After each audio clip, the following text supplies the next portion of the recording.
Hi, my name's Lee Pemberton and welcome to part 4 of our series of Go Big or Go Niche. And in part 4, we're going to focus purely on systems and team, your systems and your team. Now, if you started off in business within hospitality, you've probably listed your properties on the different online travel agents, you're now taking bookings, you're meeting guests, you're doing the cleaning, you're taking care of all the payments, making sure everybody's paid, and you're hoping at the end of each month that you've got some money over to be able to pay the mortgage and what have you on and pay for some beans on toast on the table. That's pretty much how you're going to start off with this business. Now, what I want to go through in this very short video, this 10-minute video, is really how you can take those systems and make sure as you develop those systems that you can step yourself out of the business so you can be much more in control of running the business on a day-to-day basis rather than having to be doing everything. So if we break the systems down into kind of 5 key areas, you have marketing, sales, operations, finance, and your team. And that's the 5 areas you need to focus on all the time within your business. It's something that I learned many years ago, reading a fantastic book called The E-Myth by Michael Gerber. I've adapted that book into my business to create those 5 elements within your model. Ultimately, you're trying to create an operational manual of your business, a manual that encompasses all the processes and systems of your business in one place. Not necessarily in this day and age it's going to be a paper form into like a big thick folder, but it can be online material, but it's something where you've documented everything and you've got all your processes and everything set out for you.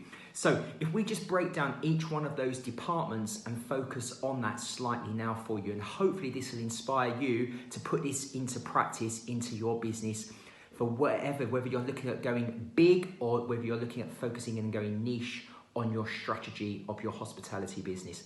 So number 1 is marketing. Now with marketing, you're going to initially set out and make sure that you've got all your online travel agents set up, your booking.com, Airbnb accounts, etc. are all set up for you. You're then going to adapt your own website to make sure you start to receive your own direct bookings. So on the marketing side, you've got to make sure you've got as much exposure as possible with your properties. And that's really important to do that. Once you've got that, you need to document it, exactly list out how you are able to set up on each one of those platforms. A nice step-by-step process. You can video this and you can document this in kind of like a 10-step process. But that's now a document that you can now place under your marketing section for onboarding with those online travel agents. Your website is where you want to try and get those direct bookings. So we discussed sales in the previous series, and that's where you're going to be able to get those direct sales coming through to you, where guests are initially booking through booking.com and then they're going to book with you directly. So it's making sure you've got that process in place and you've got that in as a system. Now, if we move on to sales, now we've converted from guests, they've seen your properties, could be your hotel, your service department rooms, they've booked with you and now they're staying with you. Now the key here is to try and get those guests to come back and repeat and book with you again, which is where you're going to package up stays for guests, which could be a corporate package or a leisure package, as we discussed in part 3. But again, it's a system. You're listing out the process of exactly how you're going to do that, and you're going to make sure you've got that in place.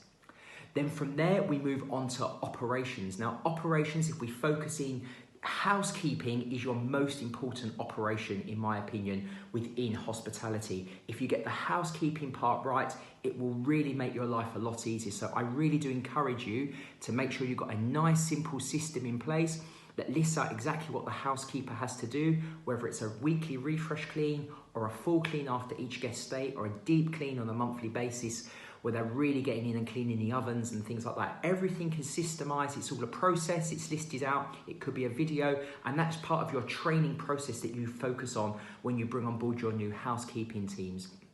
So it's really important that you document and you have these processes in place. Now, if we move on to finance, we need to be focusing in, and I do encourage you to make sure you really understand your figures. So you want to understand exactly what your profit is. What are you making per property? Not as an overall business if you have a number of units, but break it down into per property. How many bookings are coming in directly? How many are coming in through the travel agents? How many costs can you look at trying to save on a monthly basis? And how can you increase your revenue? It's all about the profit. So your key performance indicator, your KPI, needs to be focusing in on the profit as much as possible. So you will create a nice simple process in place to be able to measure that on a monthly basis. And it could be a simple spreadsheet you can set up with all the months on, but it's important that you have that broken down and that you measure that on a monthly basis. So they are the initial 4 elements: marketing, sales, operations, and finance. And initially, when you start your business off, you're going to be doing each one of those. Now, what I want you to think about is think of each one of those sections as a department in its own right. So think of a larger organization and they will have specific departments. You'd have a marketing department, a sales department, an ops department, and a finance department. And then as you grow each department, so initially you will probably be doing everything yourself. And I encourage you to do that because it's important you really understand the nuts and bolts of your business. But let's take marketing. As you start to develop a workflow with, let's say, onboarding properties onto different online travel agents, once you get those processes in place and you've documented it and you've videoed it, you can then pass that over to somebody else to run for you, maybe a VA. And this is where number 5 comes into play, which is your team. So you're going to bring your team in to run that particular department for you. It's going to be, as Michael Gerber would call it, a kind of like the technician level, the lowest point of the level